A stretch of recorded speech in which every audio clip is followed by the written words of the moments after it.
But before we do that, you know how it goes. We first have to look at the markets.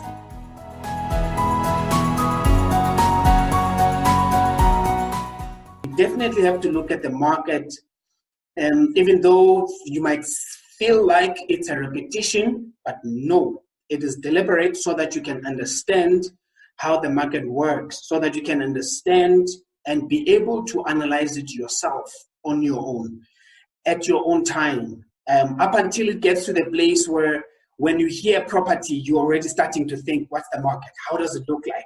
Whose market is it? Is it a good time to buy, to sell? Is it a buyer's, seller's market?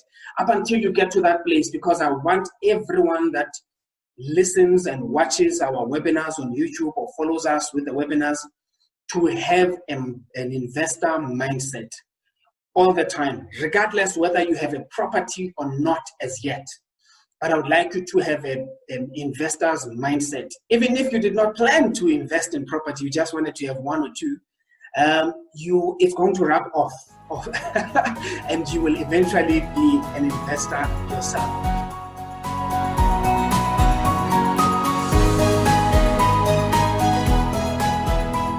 This slide, by now, I want you to memorize it. I want you to memorize it because it is very important. These are the factors that influence the market. Interest rate, lockdown or trade. In general, lockdown is only applicable now because of COVID-19. And then the economy, at the time we did the slide, the first time it was expected to contract, which is to shrink. We explained some of these words on the previous webinar. I'll explain them again as we go along. By 7% and globally by 5%. And the other factor that influences the market is an estate agent, which has a serious big influence. Now the markets currently, we touched this on this last week, but I'm going to go through it again. Like I said, you might have missed last week, and I want you to be able to understand it properly. The economy has already decreased by 7.3%, meaning it has contracted by 7.3%. Now, what then that means is when the economy contracts, it means it has shrunk, it has reduced in its growth. Every year you would hear the economists or in the news, everybody talking about the economy is growing, the economy is stagnant, the economy is not growing.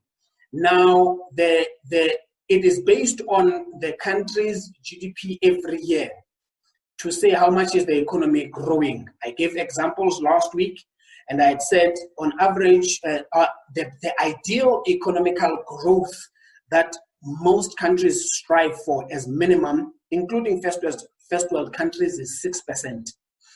In South Africa, when things were good, I'm talking about 4 years ago, perhaps after the recession when it recovered and things were good, we were growing, the economy was growing every year by 4%, sometimes 5%. In the last year or two, it was growing by only 2%, 2 point something. And so it was not growing that well. Now, when it means I'm putting the shrinking of it into context, meaning it was growing by 2% for a year or two, now it has decreased already this year at the end of July by 7.3% already. Now, so the repo rate has dropped. What the Reserve Bank is charging the banks, it is now 3.5%. It was 6.5% at the beginning of the year. It has almost halved from the beginning of the year until now. So the interest rate is what the banks, it's the base or the foundation rate or the guideline rate that the banks charge you and me. So they will then say that's what then we call prime, the prime interest rate. What's the prime interest rate?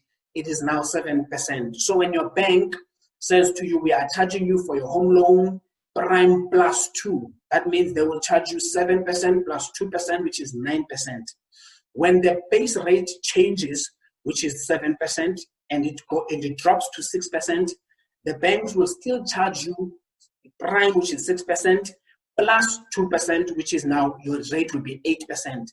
Because that 2% they charge you, it is based on your personal or individual risk analysis that the bank has done on you. So that's why they have to say your base rate is prime plus or prime minus, so that you know when prime changes, how far will your rate change.